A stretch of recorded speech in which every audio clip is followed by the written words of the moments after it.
then it is okay. Listen, it's a science. If I go and turn on the switch, or whether you go and turn on the switch, or whether, let's say, a monkey jumps and accidentally turns on the switch is still going to put on the light. Who is doing it does not matter. It's a science. There's a clear circuit connection established. Same way, whether you manifest, I manifest, or even an animal manifests, the circuit that Swamiji has established, it's a clear science. For all of us, it's the same. When I chant Mahavakya, I can see. Same way, when you chant Mahavakya, you can see. It's a circuit that's established. The only thing is, it should be, just make sure you're not letting your incompletion stop you. See, it is nothing to do with the circuit itself. It's not that someone has a bad circuit, someone has a good circuit. It simply doesn't exist like that. It's the same. The only thing is, you should not stop yourself. That stopping yourself is what is happening when the self-doubt comes. Okay? How many of you, come on, honestly tell me, how many of you guessed right now? How many of you used your logic and guessed? I'm not, of course, saying the answer yet, but I'm just asking, how many of you used your logic and guessed? I see slowly people saying yes. Understand, do not use your logic. See, this is not, I am not a general knowledge teacher trying to give you all grades for your general knowledge. This is about you accessing your third eye. Only if you do it, you will know that it's a possibility for you. It's okay if it's wrong, it doesn't matter. But if you don't even try, and if you just say, you know, I see many of you take it like a game. You try to guess what it could be and you put it. See, understand, if you don't even make that attempt, you are not even experiencing the third eye in you. Many of you have already come to a conclusion. Pavan Iyer is laughing. Understand, that means Iyer is relating to what I am saying. Understand, you've already come to a conclusion that it's not going to be possible for you. But anyways, why make the acharyas feel bad? Let me put something. No, don't do that. Because please understand, this only gives you an experience of what the power is. That you have a third eye and that you can manifest. Sabina Etienne is saying, my self-doubt still takes over with my manifestation. It is okay. Relax. Don't worry. It is okay. See, there's a science that Swamiji has given. Swamiji has told, chant the Mahavakya at those times where you feel your self-doubt is very strong. Chant the Mahavakya automatically. It may take a few tries, but it requires that sincerity for every try. Okay, first time you're scanning, you're not seeing. Okay, you completed the self-doubt, still you have not seen, it's okay. But it will take you a few more times. How many times ever times Swamiji tells you are Paramashiva, you can manifest. Without giving up, you keep bringing your self-doubt, right? You say Swamiji is told, let me drop. No, we keep convincing ourselves, look, everyone can manifest, but not me. I am too logical person. This will not work for me and all. No. Understand, the more and more you bring that doubt in you, the self-doubt in you, you keep pushing yourself back to the impossibility. Come on, every one of you. Thank you. For those who were honest, all those who agree to use your logic, that honesty is good enough. At least if you are coming to terms that, yes, I use my logic instead of power manifestation, that's a good place to begin with. Now, can I request every one of you to apply the Aushadha that Swamiji energized? Apply it on all the 3 points, on both the temples and on the third eye. Listen very carefully. Sit, experience the manifestation.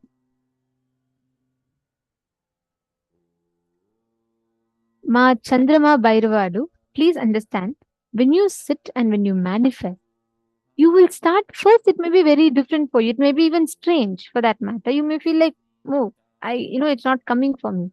But sit with the decision and it will take that few tries. And with that few tries, with persistence, when you manifest, you'll have a breakthrough. So every one of you here, Ma Jessica Martin, Ma Shante, I request every one of you to do it. I'm going to project the object again. I will not tell the answer till I make sure every one of you here manifests today. Come on, let's do this. All of you scan through your third eye, chant the Mahavakya, You're all going to scan the same object one more round and you're all going to identify. No using logic. If I see with my two eyes itself, I can understand it's a rock. You don't need third eye for that. You're going to see what cannot be identified with your normal eye. You're going to identify what it was used for, what was it, what is the speciality of it, where did it come from, or whatever information that you're seeing. Are you all ready for it? How many of you are committing to do through the third eye this time?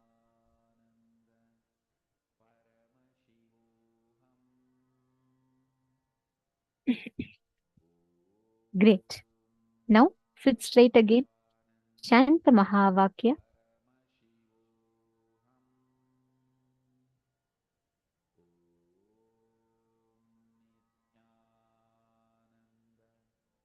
Close your eyes. You all can, even you can keep your eyes open, it doesn't matter. See the object. Now, scan through your third eye. Let Swamiji reveal to you whatever this object is. No using logic this time. All of you only scan through your third eye and identify.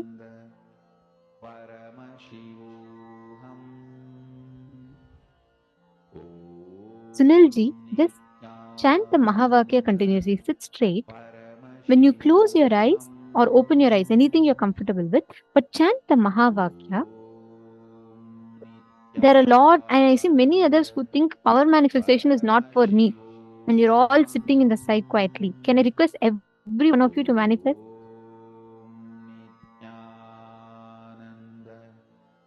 Yes. Kalai Selvan Ramaswamy Ayya. You will actually see it clearly in your third eye. Swamiji will show you. Whatever Swamiji is showing you, just type it out.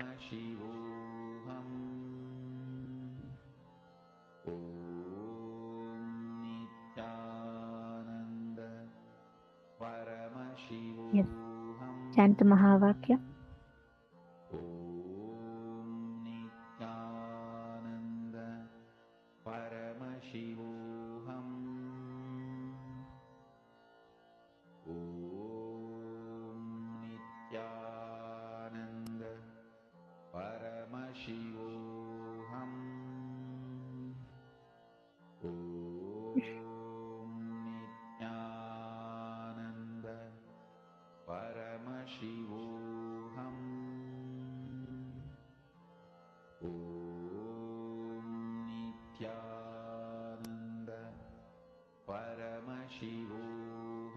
Scan through your third eye.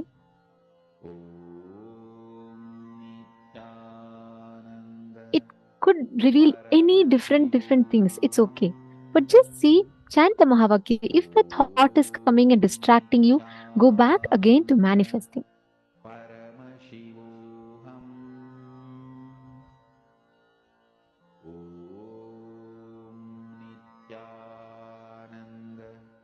Now start posting whatever your third eye revealed to you.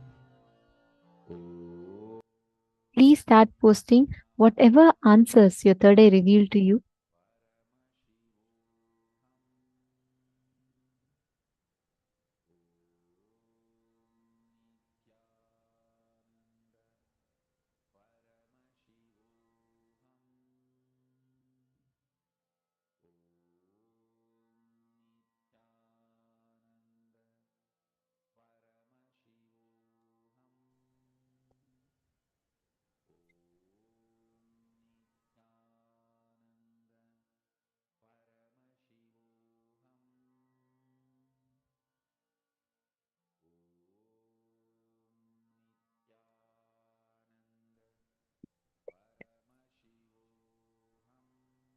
Okay.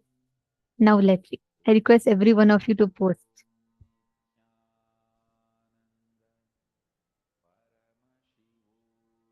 Arjun Ravishankaraya, it's very beautiful that you are honestly posting whatever you are seeing. That's a good thing. Don't worry. Even if it is irrelevant, it is okay. But start with what your third eye is showing. You see, the point here, the priority here is not about you getting something right. The priority here is you first experiencing that you have a third eye, second, that your third eye works, and that you can also manifest. So that is the priority. So whatever your third eye is showing you, write it. It could even be something totally irrelevant. That's okay. Hesh Nayakaya, what did you see?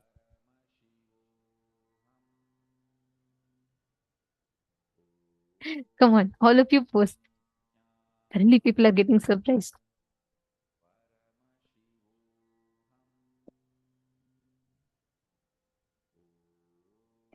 Rajashri Vatsavaya, where is the answer? Nithyanandam, you want to grab a cup of coffee and come back? You're slowly transcending to different states of consciousness. Okay, go ahead. Yeah. Please get it and come. I know it's night, quite late in the night for you all. Very nice to see you sitting. Yeah, you should start coming for more and more power manifestation sessions. Because when you start manifesting powers, you start manifesting all the breakthroughs in life. I know you have a busy schedule, but whenever you're able to make time and come and just sit and manifest powers. Robert Ramaya, where are your answers?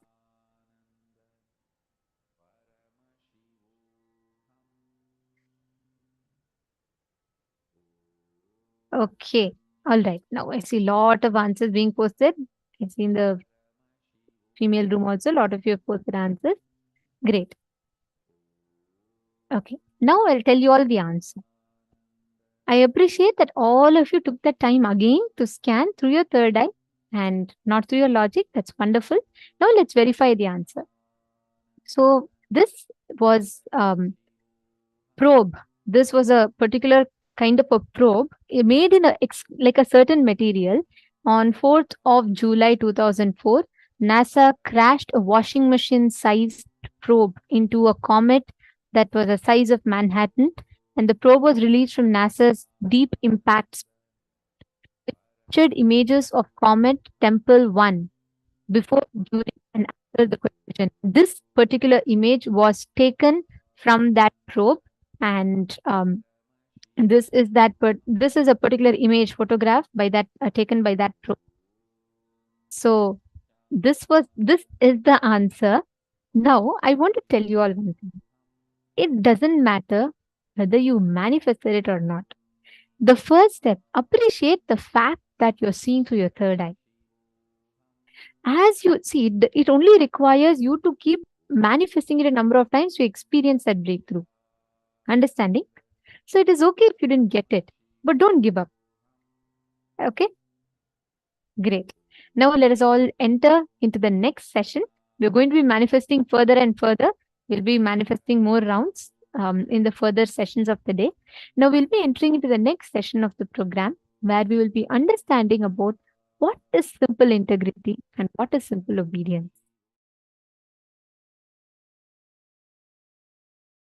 Guru Tattva is only to lead you to the Guru embodied.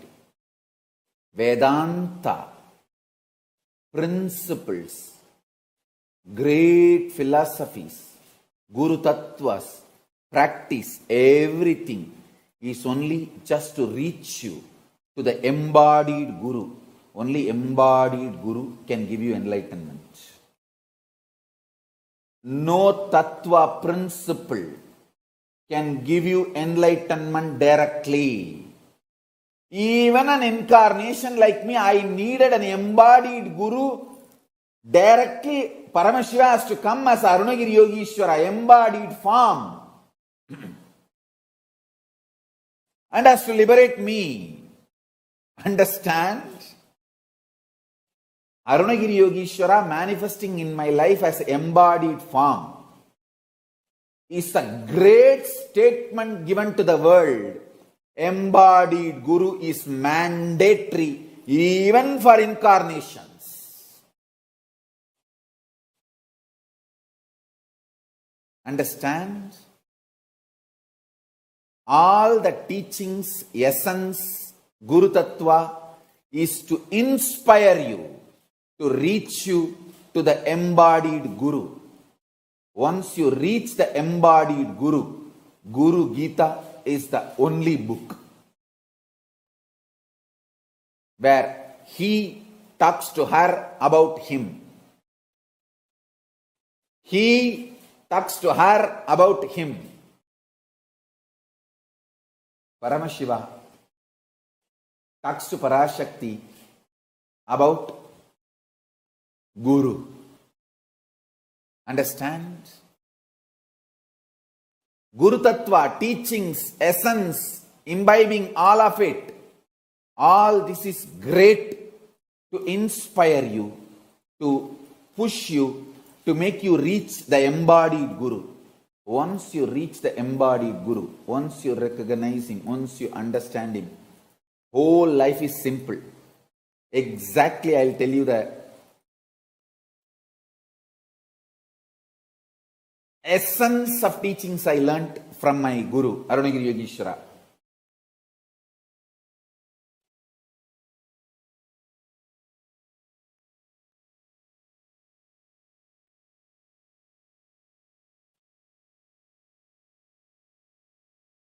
Simple word. If I have to translate the essence of what I received from Arunagiri Yogeshwara, have simple attachment to the embodied Guru, simple obedience to embodied Guru. That's all.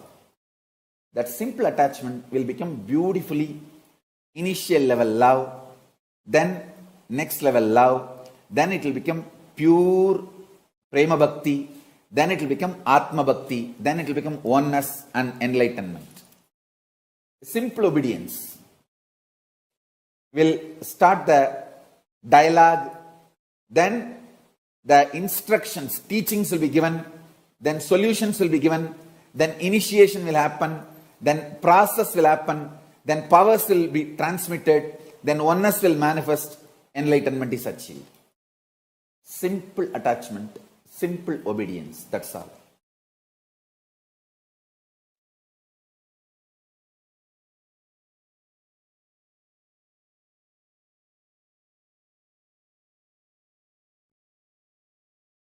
All teachings, Guru Tattva, essence to be imbibed, all this ultimate truth, everything is only to connect you to the embodied Guru. Once you have reached the embodied Guru, after that only one teaching, simple attachment, simple obedience, that's it. Then simply the transmission happens and you become enlightened. If you want real enlightenment, because only Guru knows what has to be imparted in you and where you have to be given a breakthrough.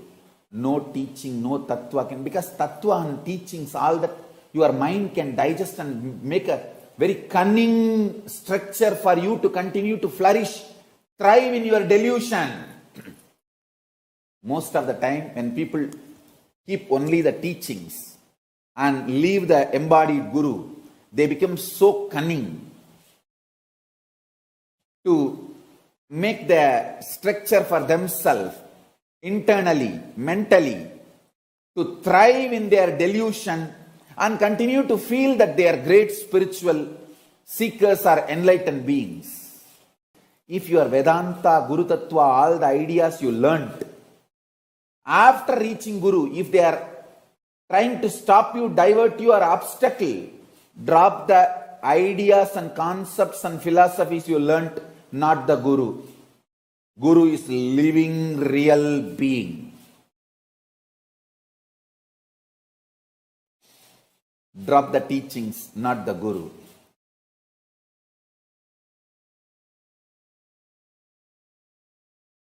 Living real being is the only one who can transmit the Shaktipada, power manifestation, and give you enlightenment.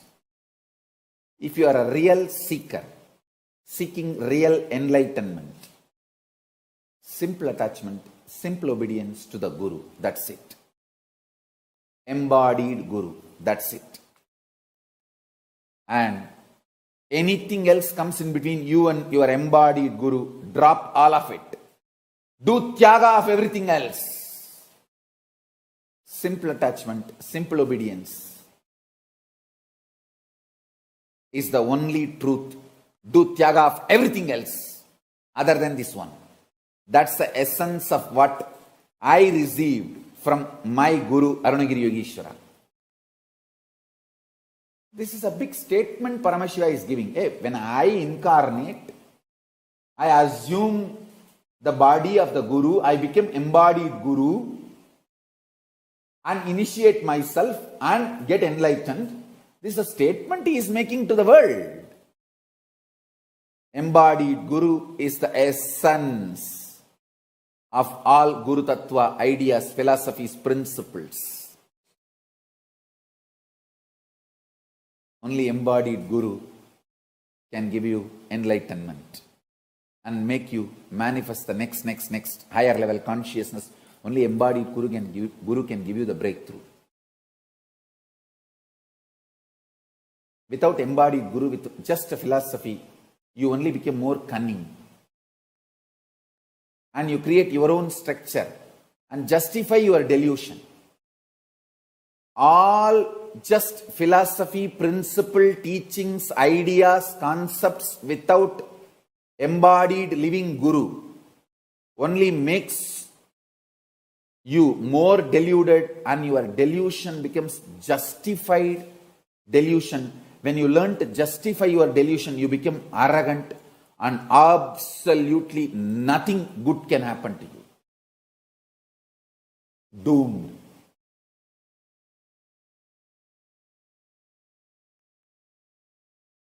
So if you are a real seeker, interested in real enlightenment, have real simple attachment, real simple obedience to the embodied Guru. That's it. It's for all real seekers who are interested in enlightenment.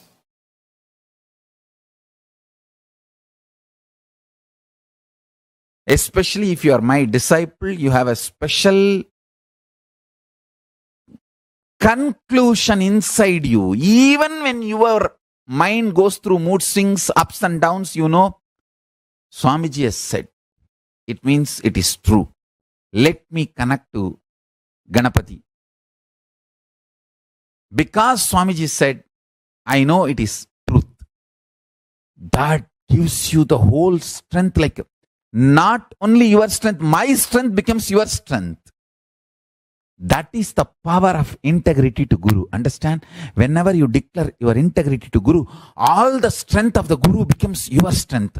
All the powerful cognitions of Guru becomes your powerful cognitions. All the wealth of the Guru becomes your wealth.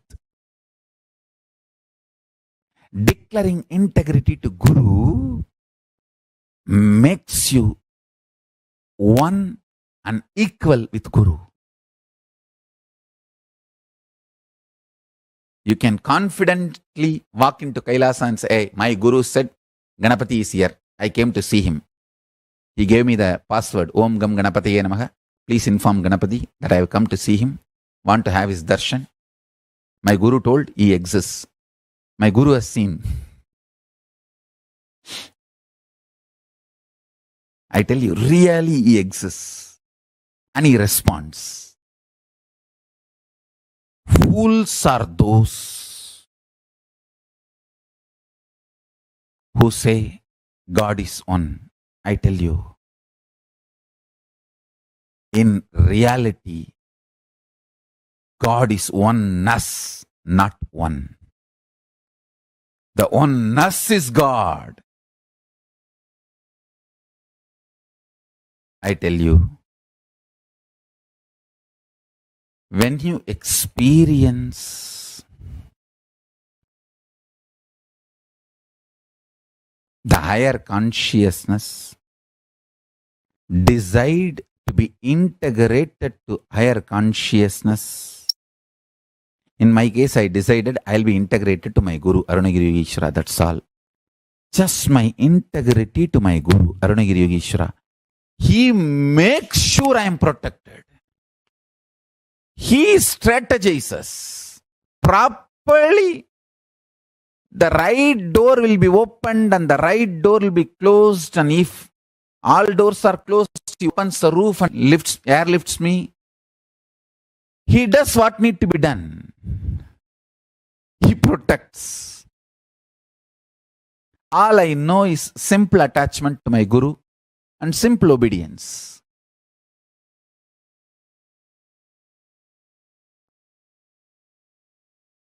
He clearly sends the instruction in the buddhi without any doubt. He just clearly speaks, clearly manifests. I tell you,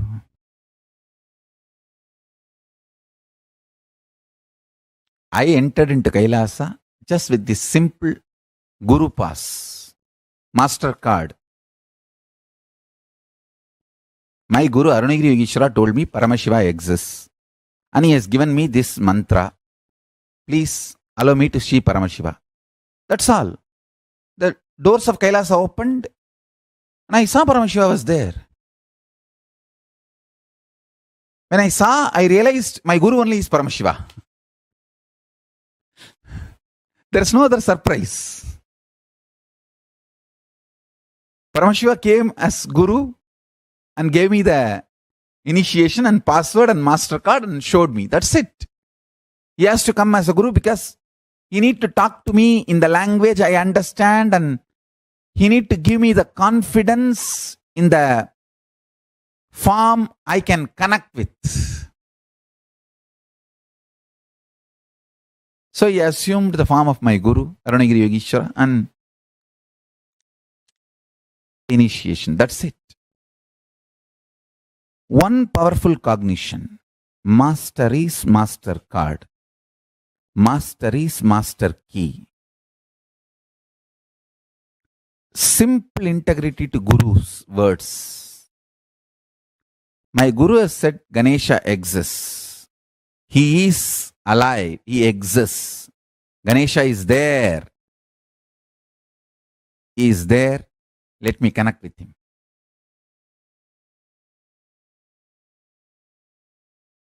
Stop dealing me strategically.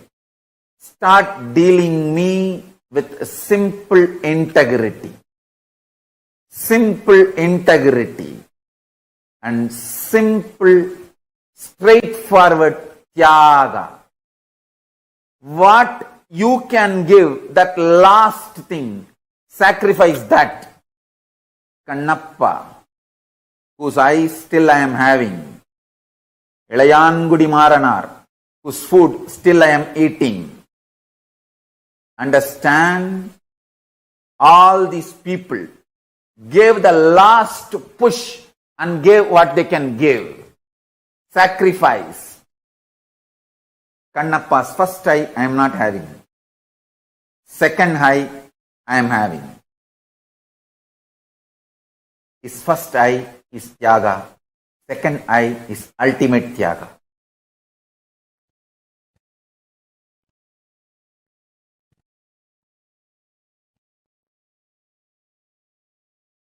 When Ilayangudi Maranar and his wife cooked food for me, they tied cloth on their nose because they did not eat for 3 days. If they smell the food, their mouth may give saliva, so food will be dirtied because mentally they wanted to eat. Uchishta. So they tied the cloth and cooked for me. That Tyaga still I am enjoying. Understand? The relationship between you and me is absolute Tyaga based. You give your ultimate, I give my ultimate. It is not strategic. It is Tyaga. Undeniable Tyaga. I don't care who gives what. Is it the last thing he is giving? That is what I care. Millions of people give food. I don't eat. Ilayangudi Maranar. The last seed rice he had, he cooked and gave. That is the last he has. That decision, that will persistent, that Tyaga is what I am enjoying. and I showered myself for him, on him forever.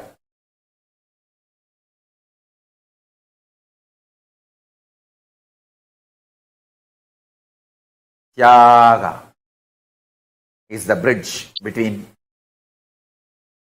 guru and disciple, not any other strategy. Fifth, simple one-liner. Simple attachment, simple obedience. That's it.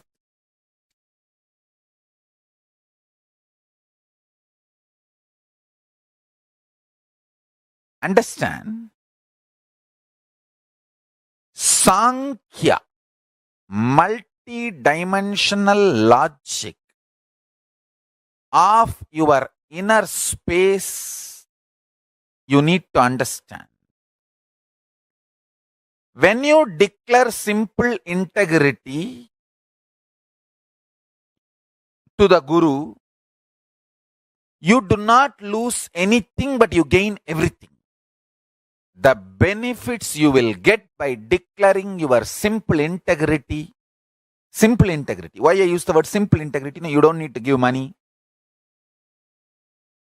You don't need to even do anything special, separate. It is just conscious declaration.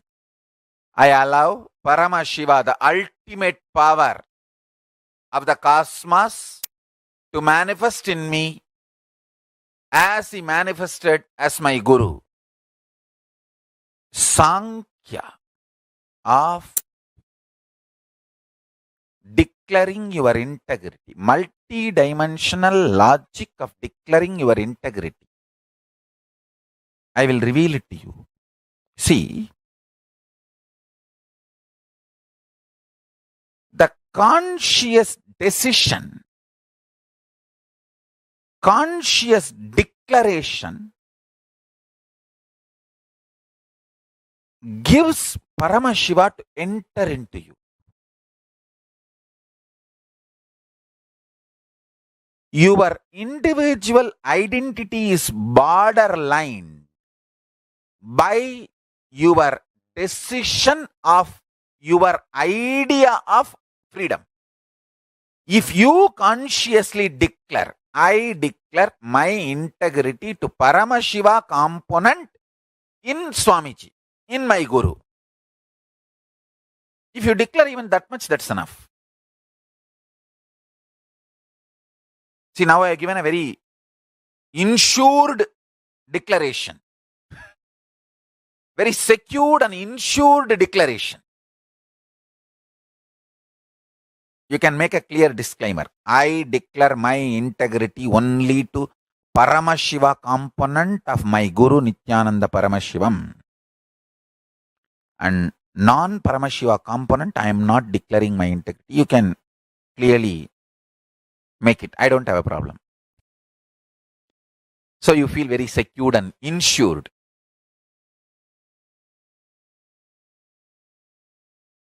Understand? But this declaring your integrity is too important because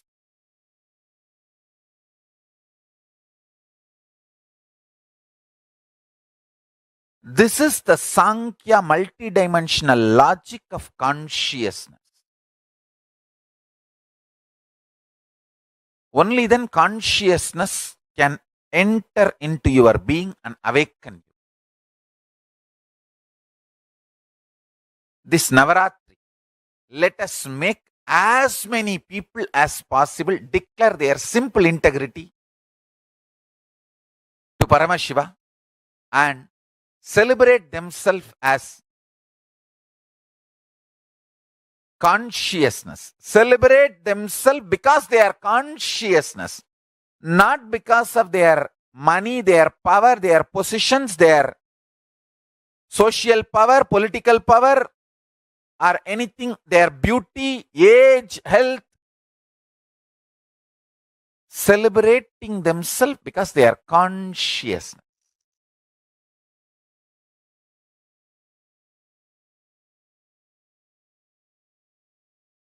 Just these two.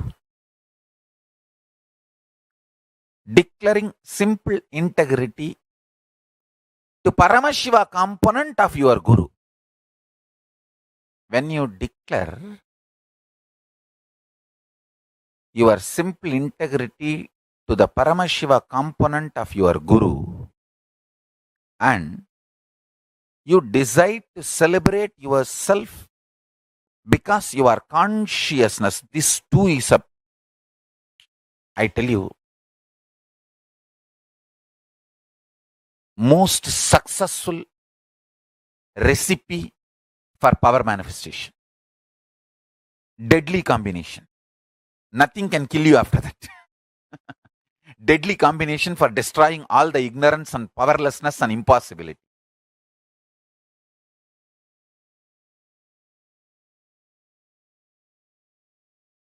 Listen carefully. The vibrant presence of Paramashiva, called Parashakti. Understand? The vibrant presence of Paramashiva, called Parashakti,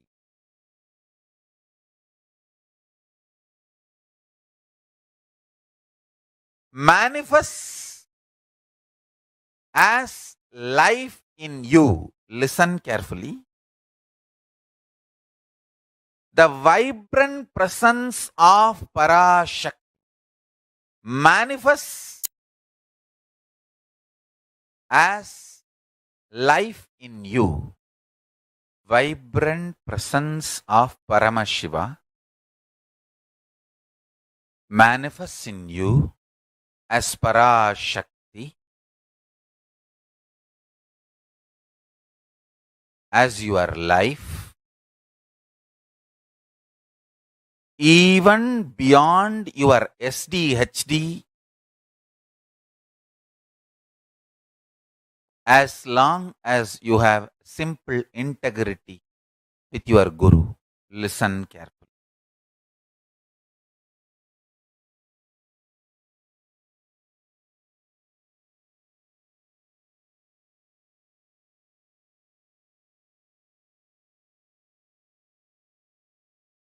This powerful cognition can manifest the life as you consciously visualize.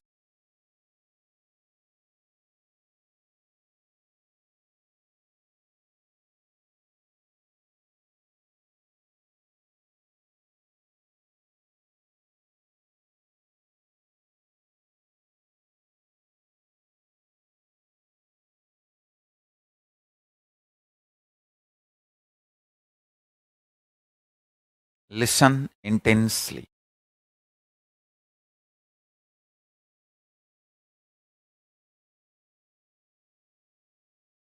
Paramashiva, his presence is Parashakti. Whatever you consciously visualize as Paramashiva can manifest as your life. Even if you have SDHD, self-doubt, self-hatred, self-denial, will it manifest or not? As long as you have simple integrity with Guru, his initiation, the power of his initiation will make you manifest your conscious life you aspire for you. Understand? Simple integrity, simple feeling connection with a Guru goes on awakening your Kundalini Shakti and transforms your very DNA and raises the Kundalini Shakti.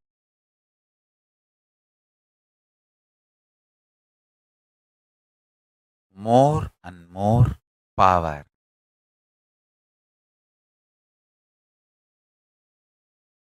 goes on manifesting in your system with more and more powerful cognition.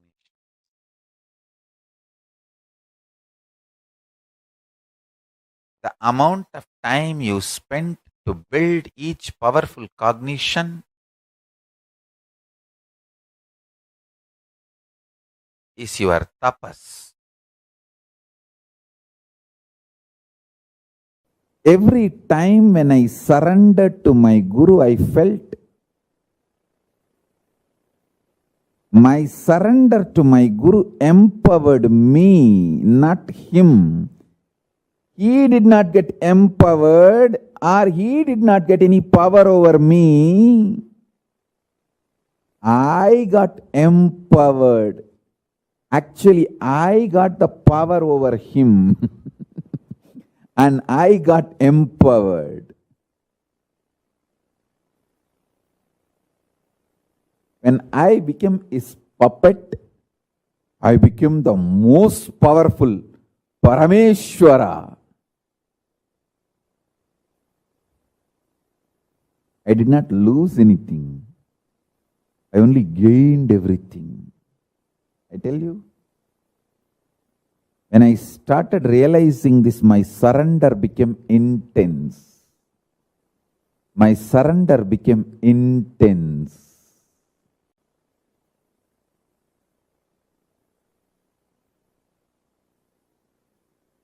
If you realize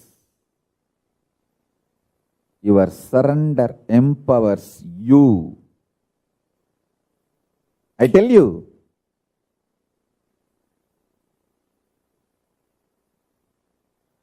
if you realize your surrender empowers you,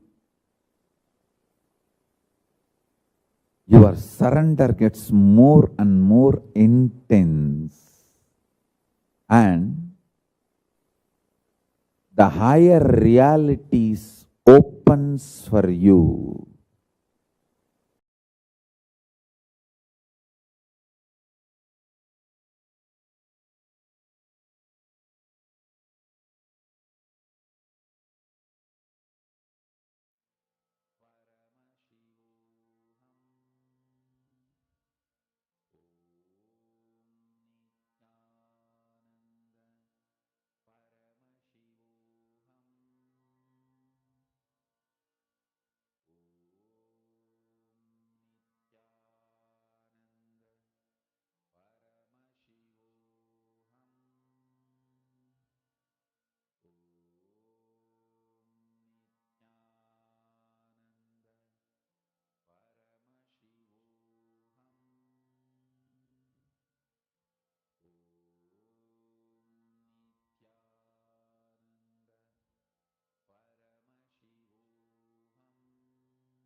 Simple integrity and simple attachment, simple obedience. I think Swamiji summed up what exactly it means, what it takes to manifest this space so beautifully to all of us. Just experiencing simple integrity and simple obedience is enough. Guru Tattva is only lead you to the Guru embodied.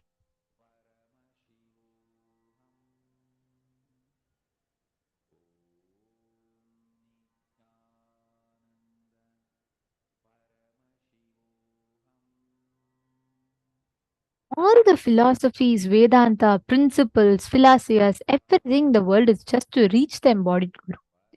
Only embodied Guru can give you enlightenment. Understand, when you connect to Guru with simple obedience, he showers you with all the best things in life.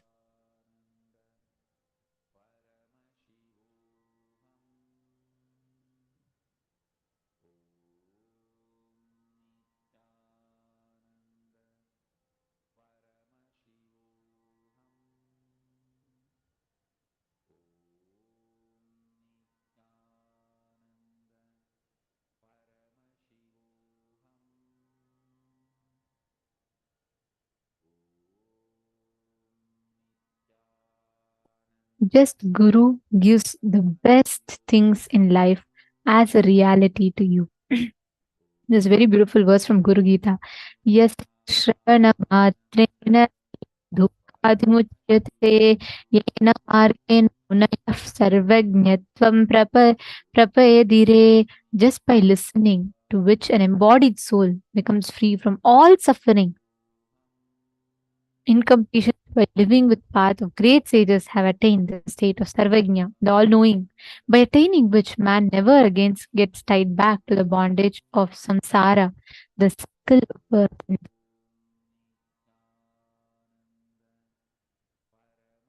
death. Like the glory of Guru.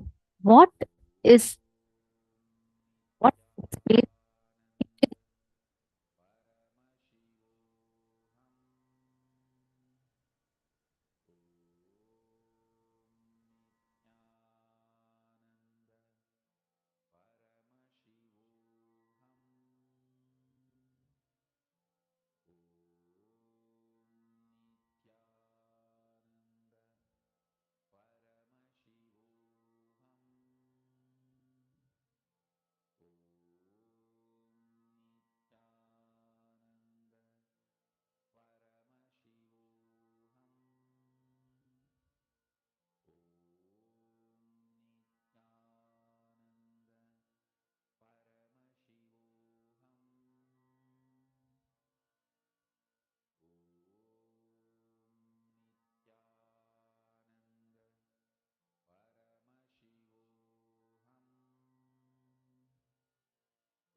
Nithyananda.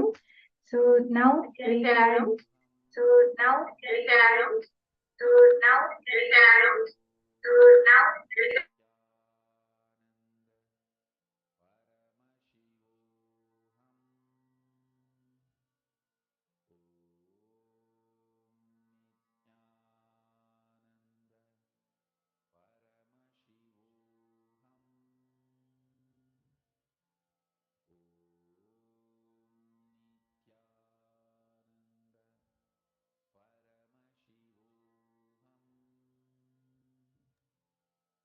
Nithyananda, sorry for that.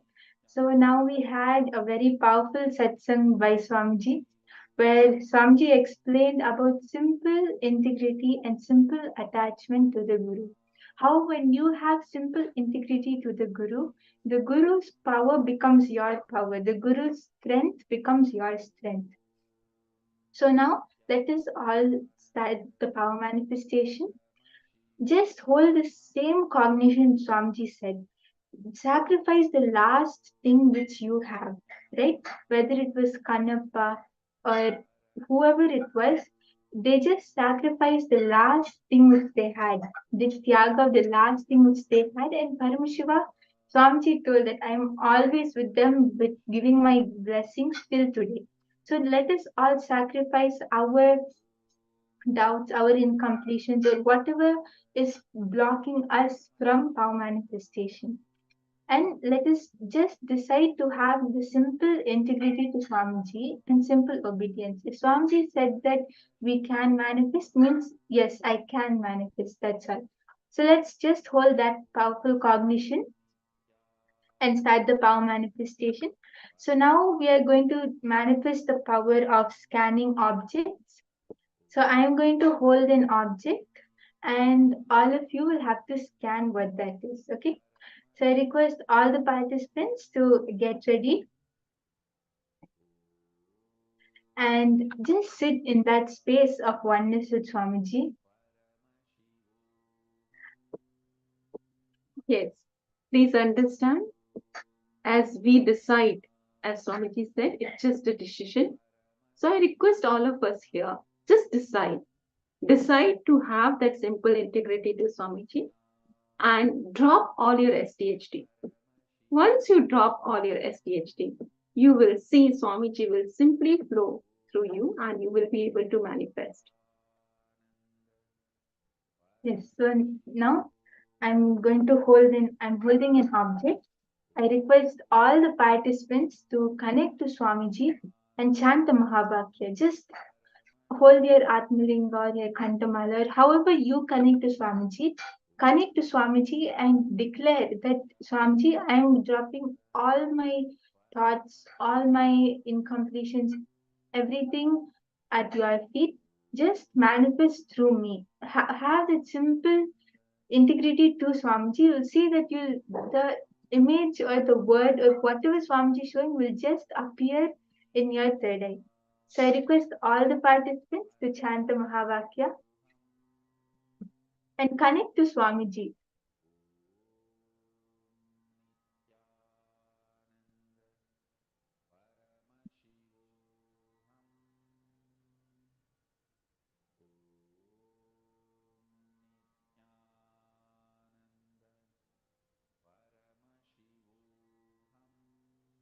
Whatever Swamiji shows, just pen that down. The first thing which comes in your third eye, because that is only what your third eye is showing.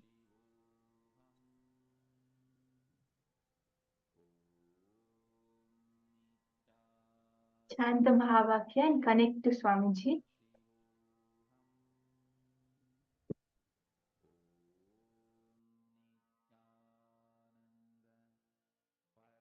Good.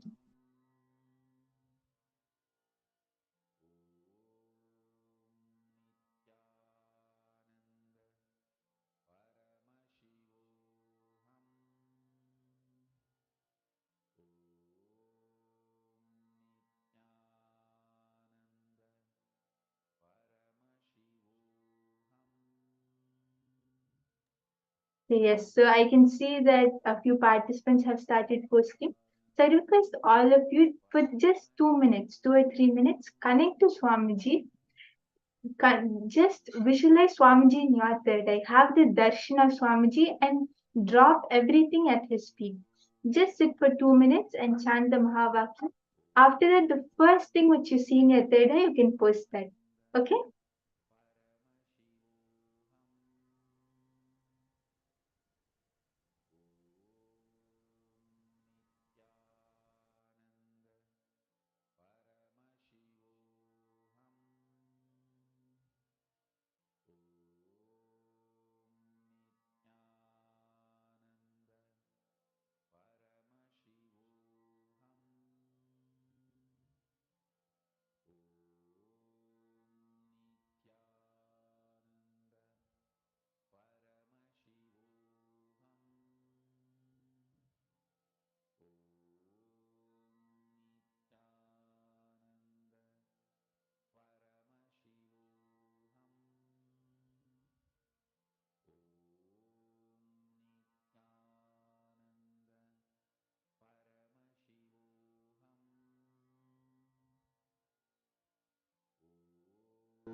Nithyananda Paramashivoham. Om Nithyananda Paramashivoham. Om Nithyananda Paramashivoham. Om Nithyananda Paramashivoham. Om Nithyananda Paramashivoham. Om Nithyananda Paramashivoham. Om Nithyananda Paramashivoham. Om Nithyananda Paramashivoham. Om Nithyananda Paramashivoham.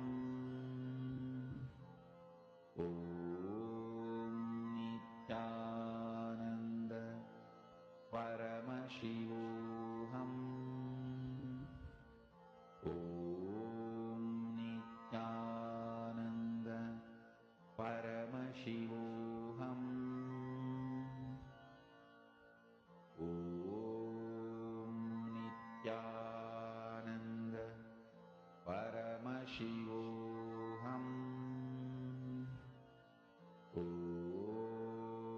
Nithyananda Paramashivoham. Om Nithyananda Paramashivoham. So I request all the participants to start posting whatever Swamiji is showing you, Paramashivoham. whatever image or word, anything which comes in your third eye, you can post that in the chat. And don't have any filter or don't let your mind come in between. Oh, it will surely not be this. Let me try again. No, the first thing which comes in your third eye, post that. Whatever Swamiji is showing. Okay. So I can see many people have posted Ma Heidi, Ma Jocelyn, Ma Priyatma Surupini. Okay, that's great.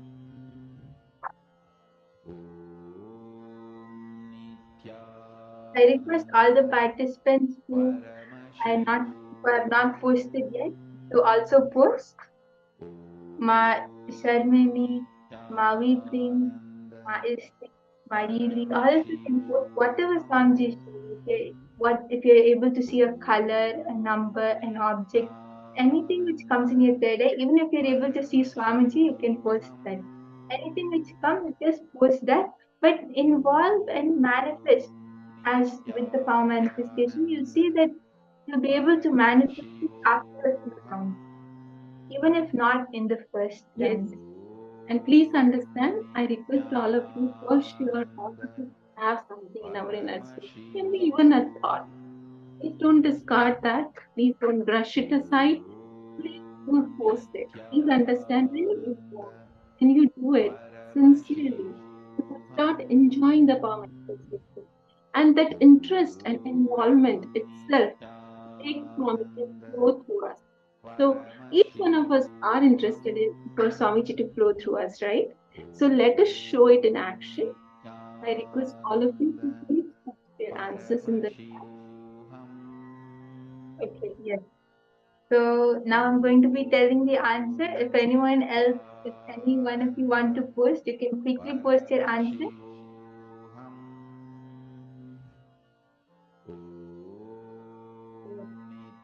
So I was holding a Ganesha, a little Ganesha deity. Ma Heidi, you are absolutely correct in posting a little Ganesha. As you can see, this is a Ganesha deity. Yes, so that was an amazing manifestation, Ma Heidi. Wonderful. So any one of you who saw Ganesha or elephant or brown color, anything on that similar to this, you can mark yourself as you have manifested. Ma Jennifer, you saw a temple which is also related because Ganesha is a deity and which is related to temple, so that's also wonderful. Ma Jennifer, now we'll be doing one more round, so you just sit and connect to Swamiji more intensely. You'll see that this time you'll be able to get it accurately on spot, okay? Yes. So now I'm holding another object. I request all the participants to connect more intensely to Swamiji and just pray to Swamiji. You'll see that you'll be able to see the answer clearly in your third. There'll be no doubt about it. So just chant the Mahavakya and again declare your simple integrity to Swamiji.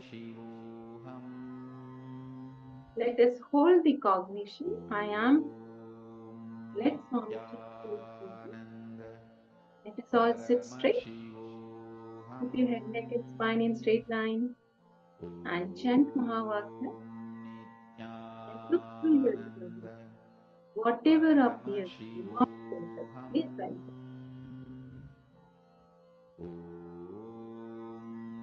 Nithyananda Paramashivoham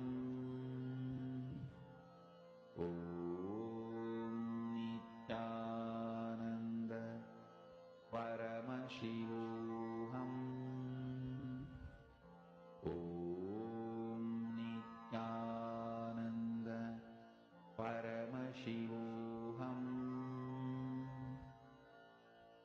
Om Nithyananda Paramashivoham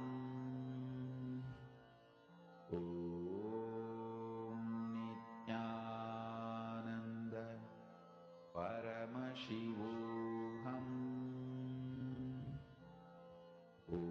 Om Nithyananda Paramashivoham Om Nithyananda Paramashivoham. Okay. So Ma Priyatma Sarupiti, you saw a bright yellow color. Okay, that is great. Just continue manifesting and connect to Swamiji. Ask Swamiji to show precisely what the object or whatever I'm holding. So ask Swamiji to show exactly what that is. Okay. So you're starting to manifest. Just try it once more. Keep manifesting and connect to Swamiji more. Please understand, some of us have already started manifesting. So let us all mirror neurons of each other. We'll see power manifestation will simply happen. Just decide.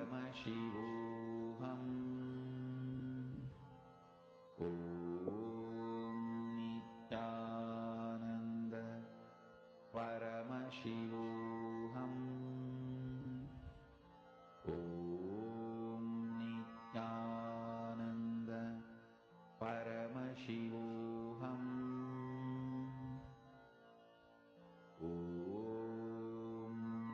Nithyananda Paramashivoham. Om Nithyananda Paramashivoham.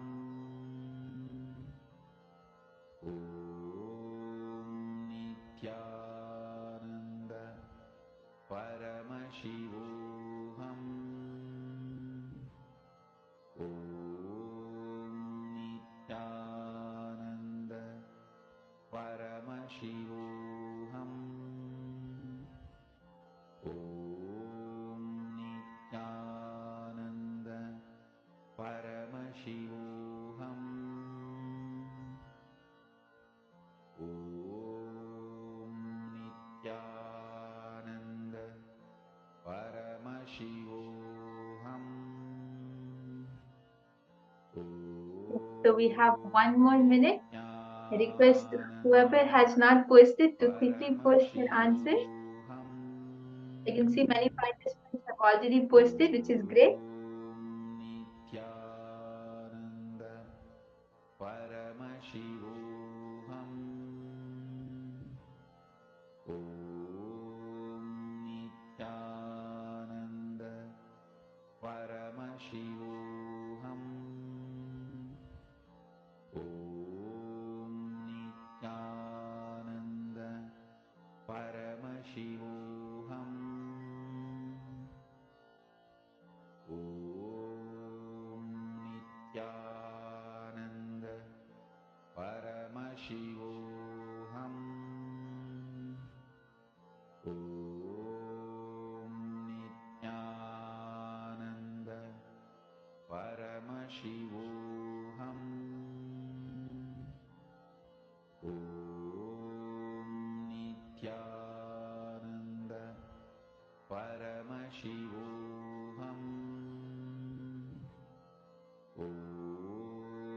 Nithyananda Paramashivoham.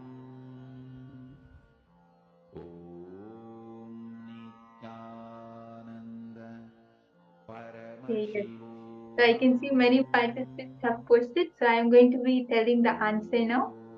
So I was holding a Rudraksha Mala. So Ma Jayanti, that was spot on. You got a Rudraksha band. That's great.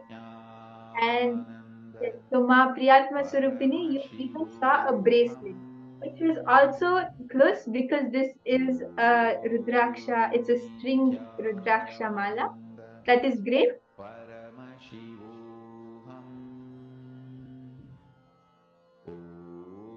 Okay, yes. My you saw a circle which is also not 100%, but it is also correct because the Rudrakshas are in a shape of a 3D circle. Yes, so that's great. Many of you are yeah, like, you know, yes, Ma Priyatma Surupini, Mahili, all of you are manifesting. You're all starting to manifest, so that's great. Just connect to Swamiji, chant the Mahavakya, and don't let your mind come in between. Okay, so now we'll do another round. Just connect to Swamiji, and you'll see you clearly get the answer in your third eye. So everyone is ready. Please do not miss the session. It's really interesting. And many of you would be thinking, yes, I thought of it, but I did not post. So let's not do that. Please post. Anything, a color, a smell, shape, or the item itself, or anything, whichever Swamiji shows. Please post. Okay, let's move on to the next round.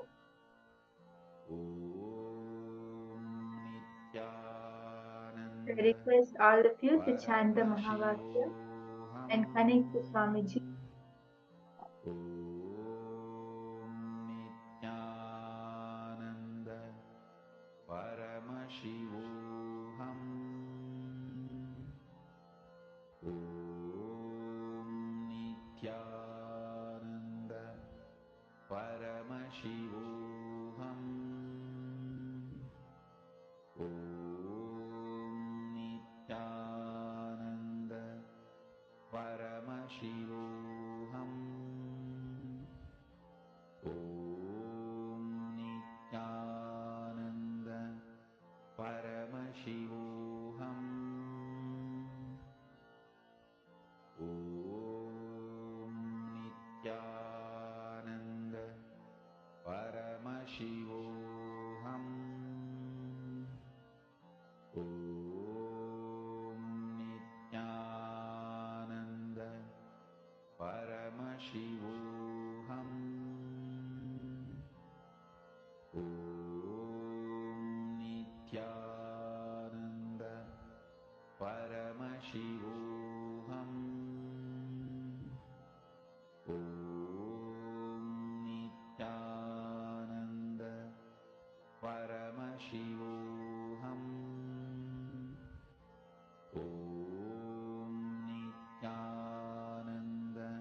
Yes,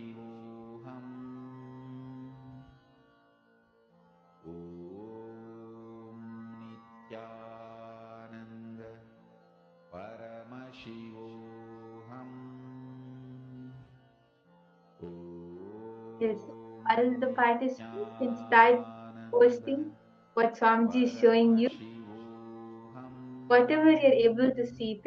If you're feeling something or seeing something, if you see a number, a color, anything with Swamiji shows, you can start posting.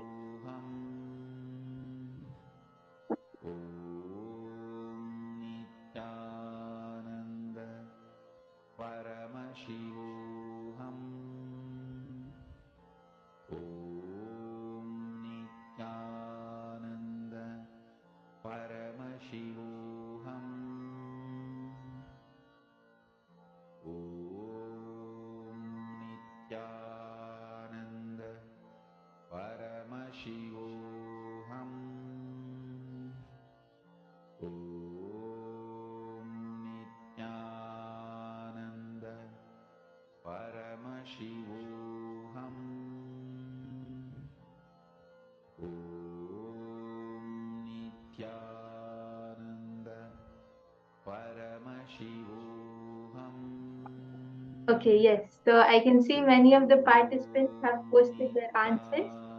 So now, if anyone has to still post, you can quickly post what Swamiji is showing, and I'm going to show the answer. So this is a notebook I'm holding,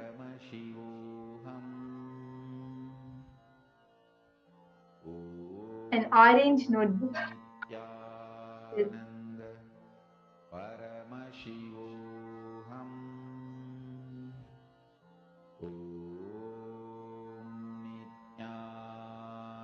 Okay, yes. So Ma Priyatma Sarupini, you were able to see black color, which is right because this notebook has a black binding. So that was amazing.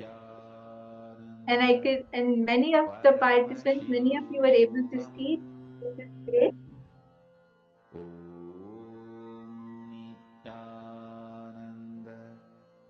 Okay, yes. So Ma Hongli one, you saw a rose flower with leaves.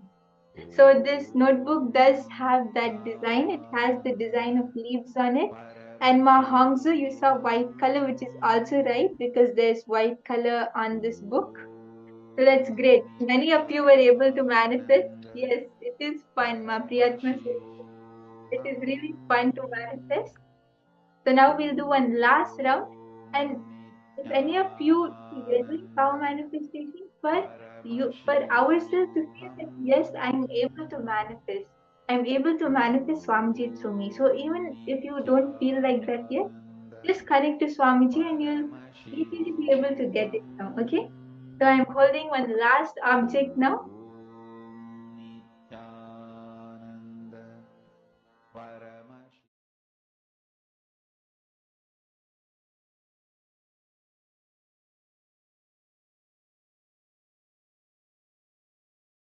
Working for success, planning for success always leads to failure.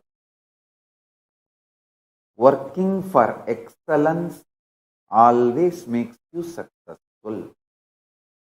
Understand? Planning for success, working for success always leads to failure. Working for excellence always makes you successful. Listen and internalize. Understand?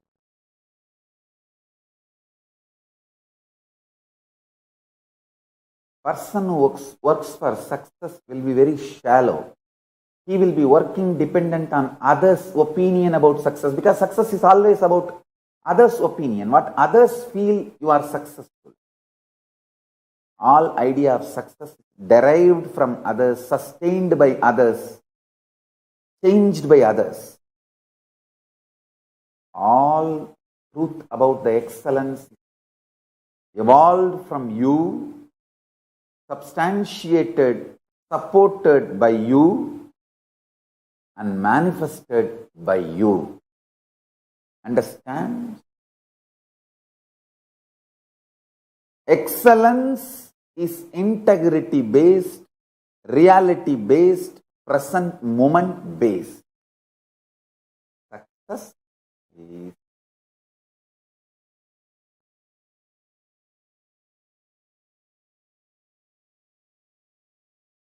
others' opinion based. A person who lives with all the time strategizing cunningly bothers about success. Person who lives with a simple integrity evolves with excellence. Integrity is all about whatever Paramashiva has given you, you will manifest everything, breaking all the life negative patterns.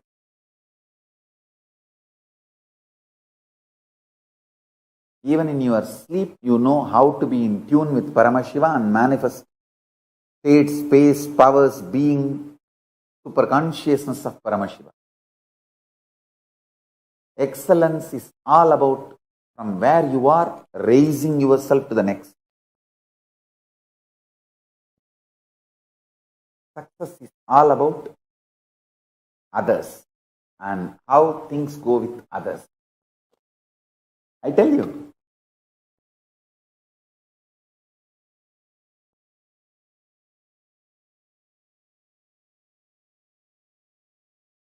with idea of success, you will always be wavering, diluting yourself, deluding yourself.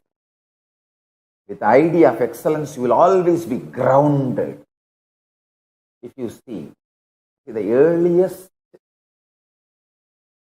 photographs, videographs available to us, me conducting any public event, public programs, or my enriching activities. The first photograph is me doing Ganesh Chaturthi, maybe when I was 10 or 12. And the next we have me doing Chandi Homa in Tiruvannamalai and Kaundappadi. Understand, if you see those photographs detailed, whether the side tables or the tables covered with a clean white cloth, or my hand key, or everything needed for the sacred rituals, the way it is arranged. And those days, I did not have even one assistant. I was all alone. You can see the key of the room where I was staying in my hip. Means I did not even have a second person to whom I can hand over the key of the room where I was staying, where the puja items are kept. Actually, I lock the room only if the public property is kept there, because I myself don't have any personal property. I locked the room where I was staying because all the puja items, Naivedyams, are kept in that room for the 3-day ritual. So the room was locked, but key is in my hip. You can see in those photographs. Understand, if you see those photographs, you can see very clearly from that time I started my life until now. It is all about excellence. If I organize Chandi Homa today in our ashram, there will be nothing different between what I did in Tiruvannamalai and Kaundappadi. You can see everything. Cow dung on that new fresh mud pot, fresh ghee, trikshruva. Maybe now we have all those items in silver. In those days, it was all wood and mud. Other than that, everything, understand, whether it is mud or silver, I was not bothered about the outer success. It was all about inner excellence. If you see this, now, how we do Chandi Homa in Bangalore Bididi Ashram, and how I did in 2000 in Tiruvannamalai or in Kaundappadi. If you see the photographs, you can see very clearly. People who look with the eyes of success will see, wow, that time it was just mud pot, now it is silver pot. If you see with the eyes of excellence, the intensity is same. Intensity is same. I always worked for excellence. Mud pot became silver pot. Maybe the side effect of my excellence. But I don't consider that as a success. And I don't consider anything as success. Tomorrow itself that silver pot may become even gold pot. But I don't consider that as success. I consider excellence means intensity with which we connect with Devi and the power of Devi manifesting, Parashakti manifesting. That's all. Excellence makes you excited more and more. Idea of success makes you feel bored, tired, even if you achieve success. If you don't achieve success, you become frustrated. If you achieve success, you become tired and bored.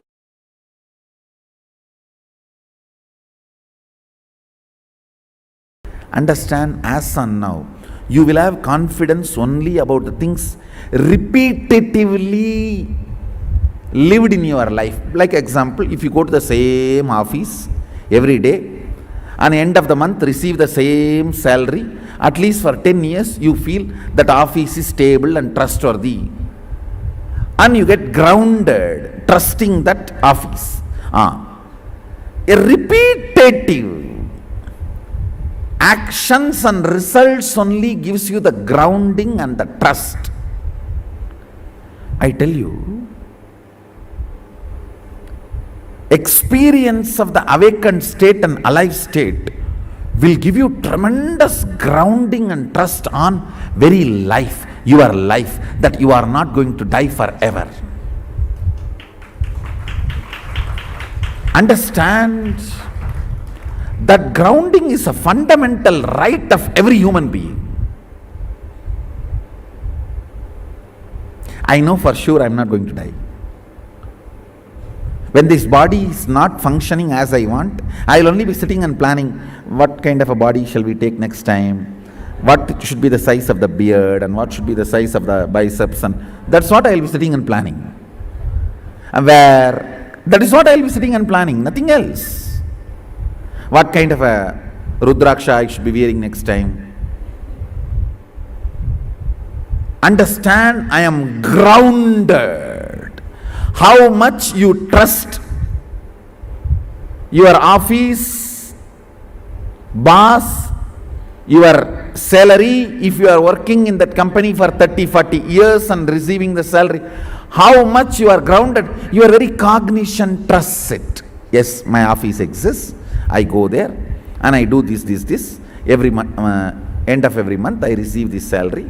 It becomes like how stably you trust something which is happening in your life for quite a number of times. Same with that kind of a inner stability, cognition, you will know that you don't have death.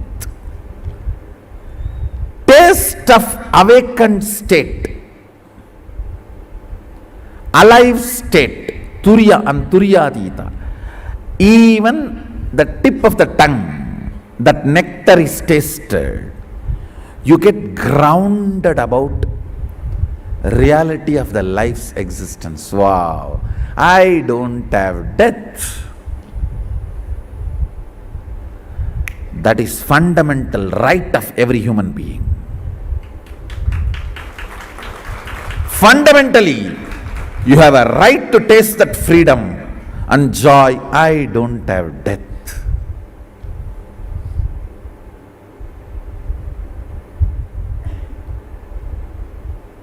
experiencing higher consciousness in your nervous system will give you liberation from fear of the unknown. You will be grounded. Wow. Fundamentally, you will be cleared about the truth. I am a consciousness and I don't die. I embody myself in multiple bodies as I want, as per the laws of the life. But ultimately, I do not die. Your nerves will have that guts. I don't die. Talk to somebody else. Your cognition will be so clear. Your nerves cannot be pushed into nervous breakdown. Even when you leave the body, you will not fall into that nervous breakdown or coma. You will say, all right, I think the body is not able to function as I want, the way I want to exist. Come on, let's design another one body to exist as I want, or just be disembodied being.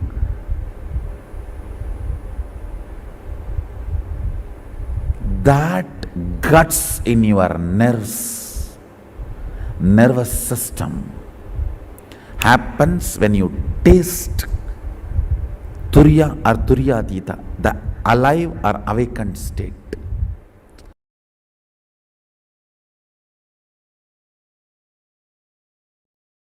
Listen, when you know the charismatic existence called Krishna, when you know this manifestation of Paramashiva called Krishna, you will realize what he means by the word Karmanye Vadigaraste Mabaleshu Katachanaga.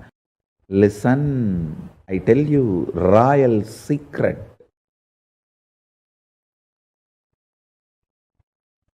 Whenever you expect result, the kind of the anxiety, anxiousness, frustration, your mind is more faster than the light and sound.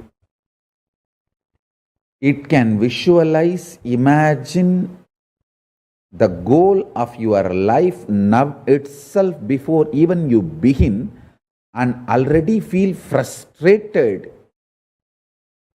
feel empty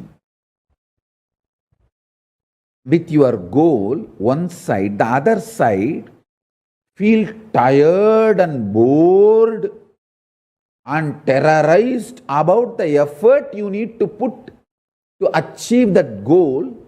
It can create extremely dangerous, multi-dimensional complexities, complications, and life negative patterns. I tell you, there are only two societies in the planet Earth. Societies that believe, work for excellence, not remembering success, and the other societies just depressed. That's all. Some are wise, W-I-S-E. Others, otherwise. That's all. There are only two societies on the planet Earth. One works for excellence, not for success. Knows the truth of karmanye vadigaraste mapaleshu gatachana. I tell you, I can just speak on this one verse 10,000 hours. Listen, if you have to have 18-inch biceps and lift 100 kg, don't try to think, oh, now I can lift only 5 kg. I have to make it into 6. I have to make it into 7. I have to make it into 8. By the time I make 100, I may become 100 years old. No. Once the 5 becomes 6, the muscles you grow will become so strong, you will just jump to 20. And then the muscles you grow will be so strong, you will just jump to 60. It will not be the gradual growth. Understand? When Krishna says, Karmanye Vadigaraste Mabaleshu Gadachanaha, he says, don't put your middle class shitty mind on the grand success you are going to celebrate. The middle class shitty mind has extremely uncountable numbers of blind spots. When Krishna says, Karmanye Vadigaraste Mabaleshu Gadachanaha, he means, he tells you to be grounded, excellence based. Today 5 kg, tomorrow let me become excellent. Forget about what is success. 100 kg or 200 kg lifting. 5 kg. Now, let me move to excellence. Excellence means it may be 6 kg or suddenly I may be able to do it 60 kg.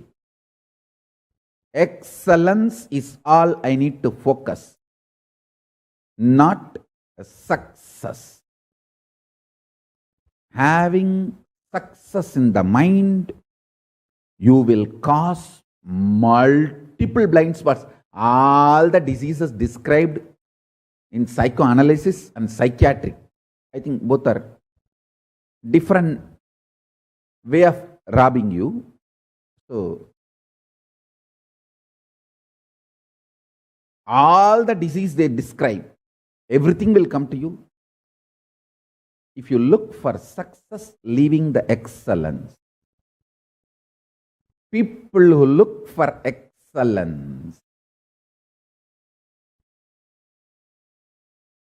go beyond what they imagine as success or others imagine as success. Never even my own disciples who have absolute devotion to me even imagined I will make a nation till I announced.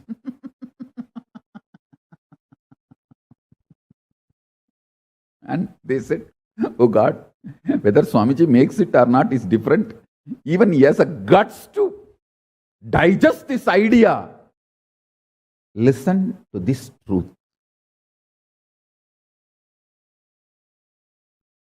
Do not bother about success. Work for excellence is not controlling mechanism. It is a liberating mechanism. When your guru teaches, Karmanye Vadigaraste Mabaleshu Gadachanaha, work without bothering about the results, he is not using this as a controlling mechanism. He is using this as a liberating mechanism, liberating you from your Chandala mentality.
Yes, Nithyananda.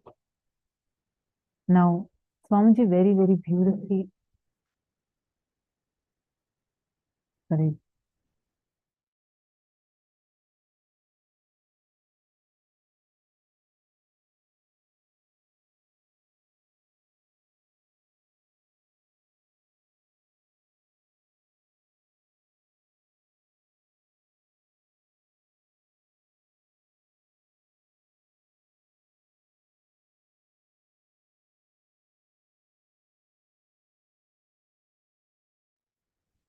Yes, Nithyananda. Sorry for the technical glitch. Hope all of you are able to see me and hear me now. Yes.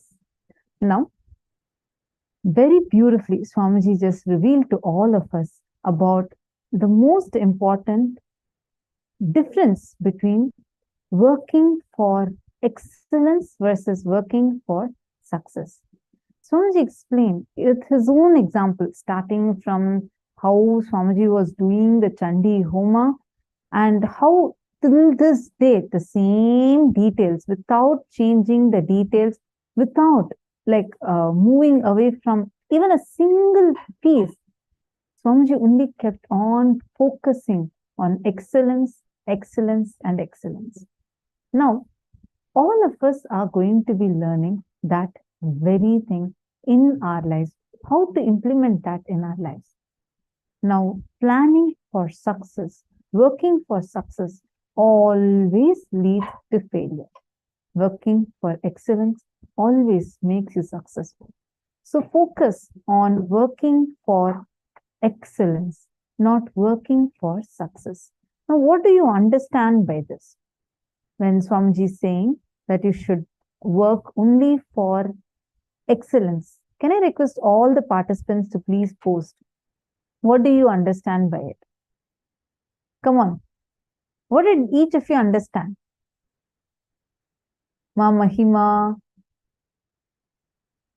Ma Giselle, Ma Margarita, Ma Sonia Rao. What did each of you understand? When Swamiji is saying to work for excellence and not success.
Now, understand, write down what you are understanding by this.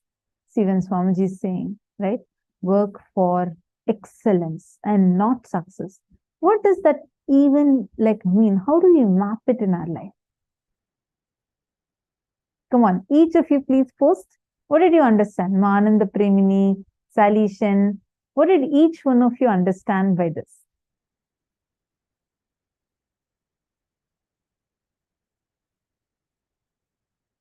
Focus on what we want to manifest, the intention, not the result.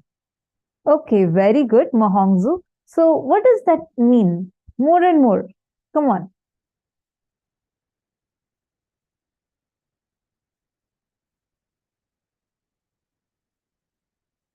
Ma Cheng Liang, what did you understand?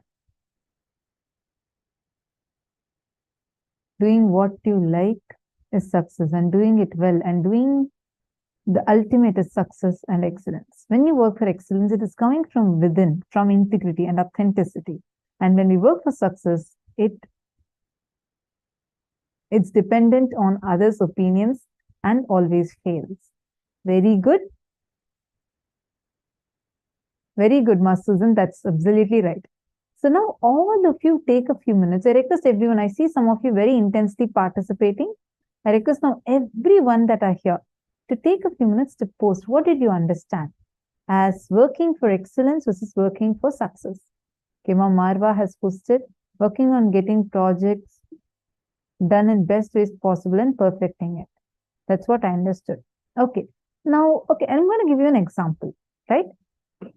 Let us say that I'm working on a project, and let us say I'm doing a video. Okay. Marva, I'm giving an example. So now let's say that I'm going to do a video, and I'm expecting that this video should reach at least 2,000, 10,000 people. So I'm thinking this is my aim, and I'm working for that. Now, how if I work, am I working for success? And how if I work, am I working for excellence? Take this one example, and can each of you please explain how do you look at it as approaching from the context of working for success versus approaching it from the context of working for excellence? Take a few minutes.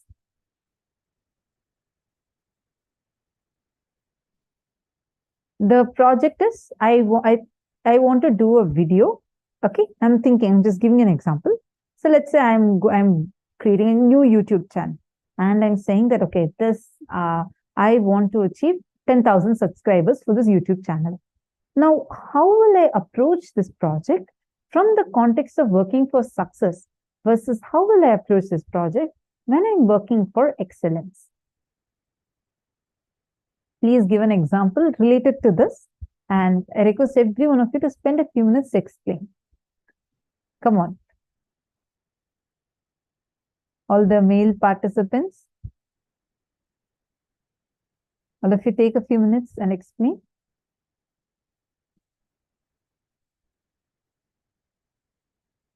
Yes, Satyajatishwa, that's right.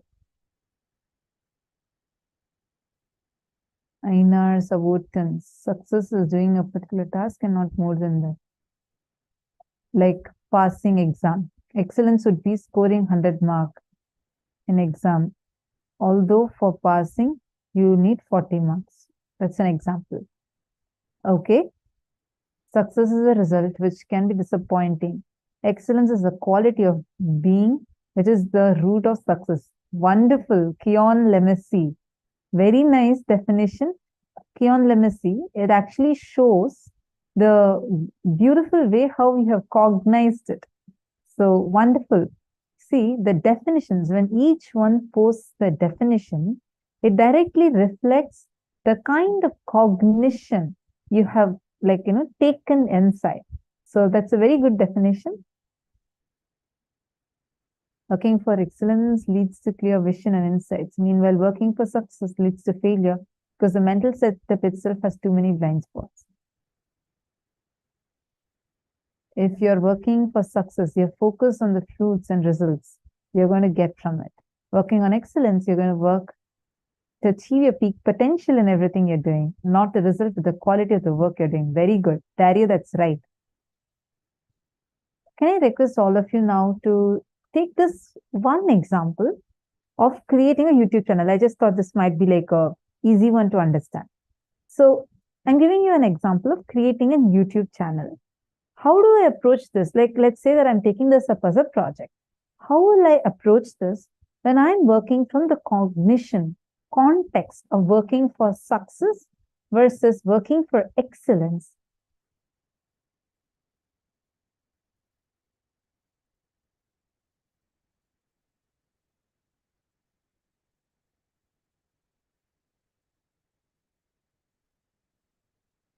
Okay, Satyajata Shivaya has posted, working for excellence here, using your will and vision to be bigger than the goal you put, without bothering about the time and numbers, seeing beyond the results you'll get. Okay, interesting. More and more. I request everyone to type.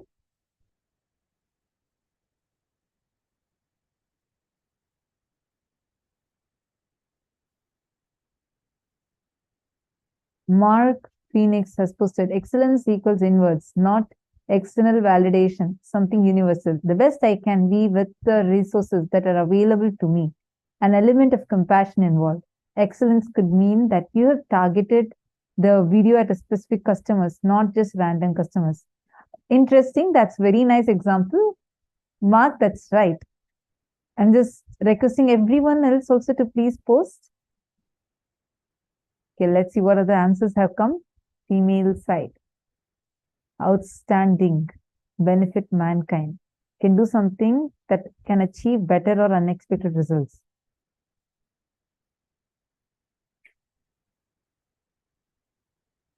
Muscle Oz. See, you can do business with anything. You're understanding? The business itself is not wrong. How you will exist otherwise without you gaining money? You're understanding? The cognitions you cherish, the context with which you do it, and the integrity with which you do it matters.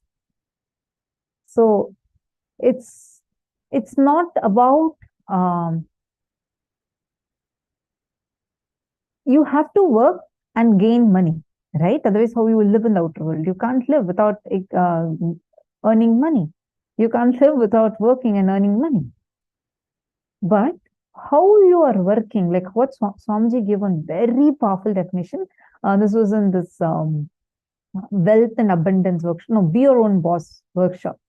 So Swamiji explained how usually we think that we try to equate what we do to what our boss is giving. Like, for example, we say, oh, my boss is giving me only $10,000 as salary.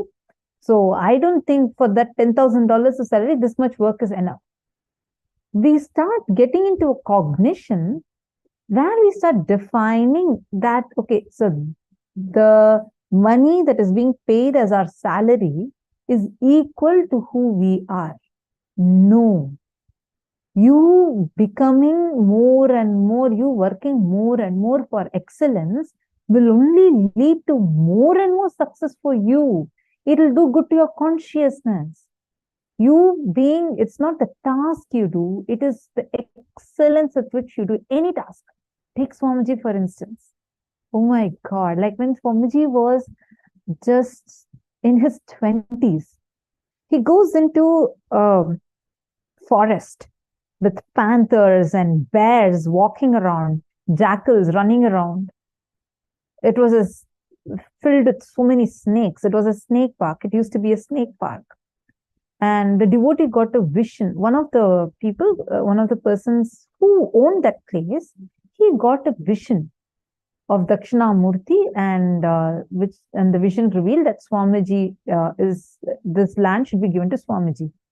So with his powerful experience, he handed over that land to Swamiji, and that forest, that snake park, like complete forest, is what is standing today as Adi KAILASA. And at that time, when Swamiji got the land, Swamiji did not say, okay, I don't have any resources. I don't even have like more than few handful of disciples. I don't have anyone around me. I don't even have a shelter. Wild animals are roaming around. Let me just, wait till everything manifests. Then I'll start my work. No. From the beginning, Swamiji started collecting temples, pictures. Swamiji started publishing books, writing books, started his work and he used to go like for 20 kilometers and heal people, give healing to people and come back, enrich people. He did not say, oh, I'm afraid I can't go out because anytime a bear can come and eat me up, or a jackal is roaming around, panther is roaming around, I can't step out of the house. And Swamiji didn't even have a house. Swamiji had a shed. There was no door. It's just a shed with like 2 pillars and 1 small stone slab, like a cow shed. That's where Swamiji was staying. And if bears and all are coming, Swamiji used to climb a huge rock, go on the rock and sleep. Like, God, it's all of us would have called that as surviving in the wild forest. Swamiji calls it as the starting of his mission. Understand that is called as working for excellence, where nothing stops you. You going on doing again and again and again. If you see, like Swamiji set so many Guinness records, Limca Book of Records, Asia Book of Records. There is no one that can beat Swamiji in that. Like Swamiji set the largest number of power manifestors record. And Swamiji only again set another record, breaking that record by once again expanding the numbers and like taking the whole level to the next level. There is no one even equal who can even think of giving a challenge to that. But Swamiji does not stop. Swamiji does not say, okay, last time I manifested, I made like 108 people do this power manifestation. Next, for 10,000, for next, I don't need to work on this. I already got this record. Come on, let's go to something else. No. He goes on expanding, expanding, expanding, and focuses completely on his mission. You know something? One really amazing thing is you will never find Swamiji being casual ever. Never ever you will see Swamiji do anything that's not part of his mission. Whether it is a simple thing, whether it is even a simple jewel that Swamiji is wearing. Has any one of us ever seen Swamiji wearing anything that's not Hindu? No. You can never even visualize it or ever seen it. He is so dedicated for what he has happened for and does it without giving up. And Swamiji will not stop. Even if one person comes and sits, Swamiji will give the satsang in the same way how if thousands of people are sitting. The quality, excellence will never come down. Now let's understand this a little more. And to answer the question, like as so many of you have posted beautiful ways how you will approach, all of you have posted it rightly. See, when you look for a success, you have a definition and you will feel like I want to achieve it, achieve it, achieve it. Nothing wrong in being focused on a goal, but being so oriented towards your result and just getting that success will put you into depression, because either you'll achieve it. Once you achieve it, you will either feel tired about it, and when you don't achieve it, it will only cause suffering. But when you go on saying, okay, whatever I'm in, now let me excel, excel, excel, you will see success will be a byproduct of your excellence. Now, take a few minutes, spend on what you understand as success, and next spend on what you understand as excellence. Take a few minutes and write this down.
Hope all of you have finished writing. Now, let's understand this a little more. See, now all of us have written down what is success and excellence from our understanding, right? Now, when Krishna says, Karmanye vadikaraste ma phaleshu kadachana, he means be grounded excellence space. Let me become excellent and just forget about the success. First, take a few minutes to internalize. There is no such thing as failure. In any field, excellence is experienced only to stability, not just physical alone. Showing the mental stability, even when you want to excel in business. If you want to excel in the construction field, you should show tremendous stability in that field to all your clients and to society. Only based on your stability, more and more projects would come to you. Swamiji is like the most so practical person, right? Like he just gives us the whole thing very practically, mapping it to us. Take a few minutes and internalize this. If any of you have any questions, I request you to please post it. Now, I'm going to show you all the powerful cognition. I request all of you to take a few minutes to internalize this.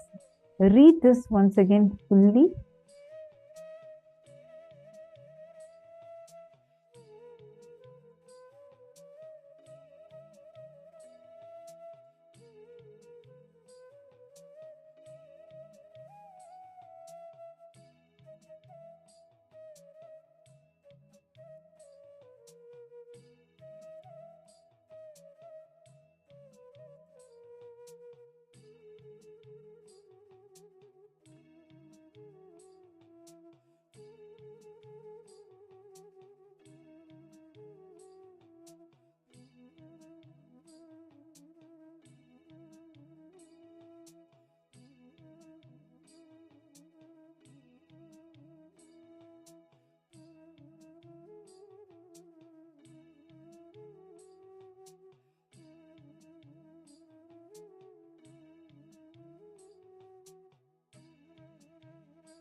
Nithyananda, I hope all of you have typed this out now. Now, let us all enter into the next step. Now, all of us are going to be entering into the power manifestation session. See, working for excellence and not success.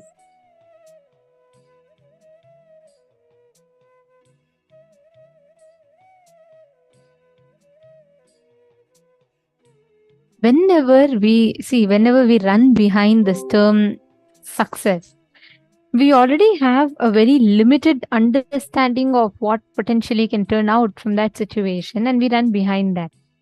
See, it's not just that you should not have a preset expectation per se. It's not just that. Swamiji tells a very important truth. When you always chase behind what you think is a success, you miss out the gift that Cosmos wants to give to you. What Cosmos wants to teach you through that, you will miss out on that. Because we all have so much of selective listening to what life has to give us. One of my most favorite stories from what Swamiji said.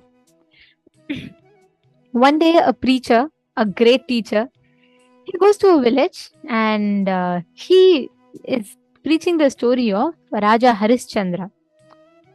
Raja Harishchandra actually is a very beautiful story from Hindu Itihasa history, where he is so integrated, he's so truthful that because of situations, he will have to even sell his own wife and son just to keep his word. And after that, he gets them back and he gets back his kingdom, everything. But just because he commits one word to his guru, he does all the things. Right? He's known as Satyavan Harishchandra. Means he was so integrated, he was so truthful and honest in his words. Such was his glory. So this preacher is going and he's telling the great story of Harishchandra, the importance of it and everything. And by the end of the story, he looks around. All the villagers are all like looking at him in awe and amazement. So he's like, oh God, people all would have been inspired. So he's asking everyone that, come on, tell me what your understanding is. So he points out to the first person, one of the villagers. He says, I understood that integrity is such an important thing in life. Truth is so great. Anything we can sacrifice for truth. So I understood how important truth in our life is. Now the preacher was feeling like, he felt proud.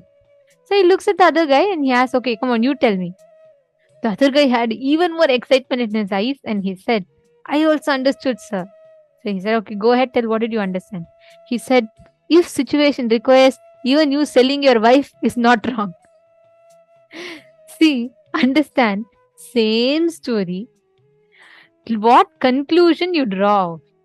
Same life. What result do you get from life? Life has one for you, but you have your own different understanding, because of which success only becomes like a suffocation for you. You're always running behind just that small set expectation that you carry.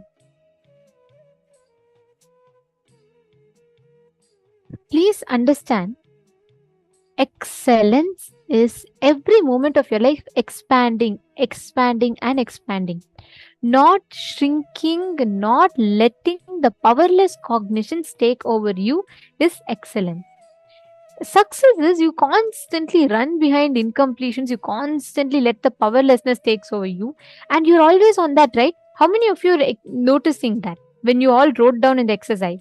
How many of you noticed that whenever you run behind success, you create your own limitation and expectation, and you constantly try to chase that expectation? How many of you noticed it? Exactly. Always, success is constantly putting you on a binding thing. When you are chasing behind excellence, what comes as a byproduct is different. But when you experience what success is really you living in excellence, excellence manifesting as a result to you. Understanding?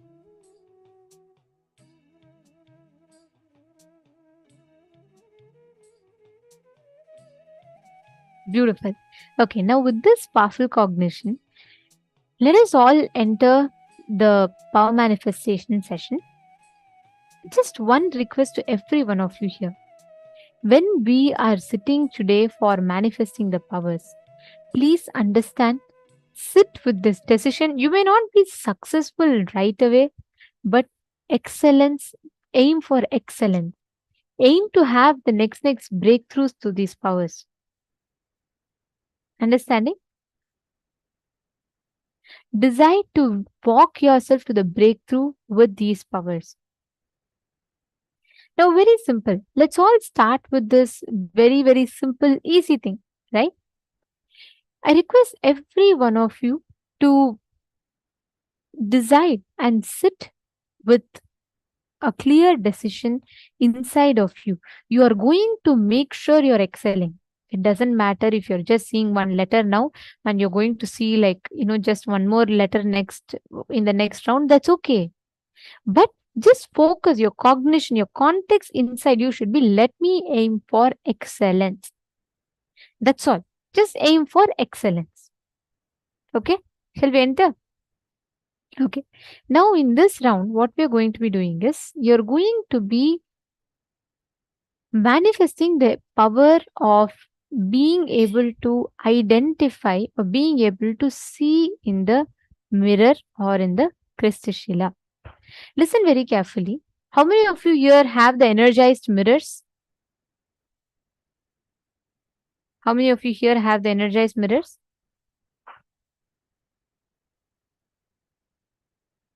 In the previous programs, if you have gotten it energized, you can put yes in the chat.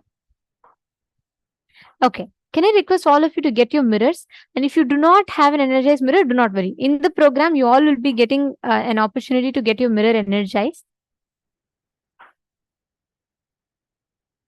Great.